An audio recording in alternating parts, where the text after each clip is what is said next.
Mano šalyje gamta graži, o žmonės tokie liūdni. Saulės spinduliai padeda užmiršti neviltį, oro įkvėpiu gaivaus, nežinau, kad siela atsigaus, o kūnas taip ir nieko nepajaus, nes liks pavargęs nuo tos pilnatvės tuštumoj. Mėgaujuos agoniją, tuo pačiu euforija, gaunas melancholiška melodija, pačios pasigaminta tabletė sielai ir ji ne folijo. Aš melomanė muzikos bei gamtos garsų, trans psichodelinių aidų keliauju ir jaučiu garsias pauzes tarp išminties takus ir rėžiančių minčių.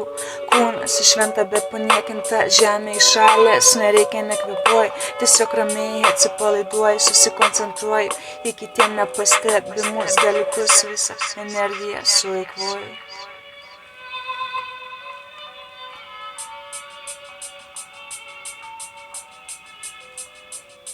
Visų tuo šventai tikiu ir visiškai neabejoju, išlikščiau man ir nedomina sužinoti, kodėl dauguma rankas numoja į nematomus dalykus. Aš rimtų veidų garsiai nusijuoksiu, kai jie patys save nužudys, kai pamatys visą tai tam netikėtam finiše.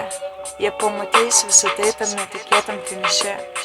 Ten Amerikoje gyvena afigenai, babkės juda kartas iš kartų, o pas mane genai įgimti iš daug mačiusių tėvų. Džiaugtis norime visi, bet gyvendamas vien tik tuo galų gale tu durnium liksi.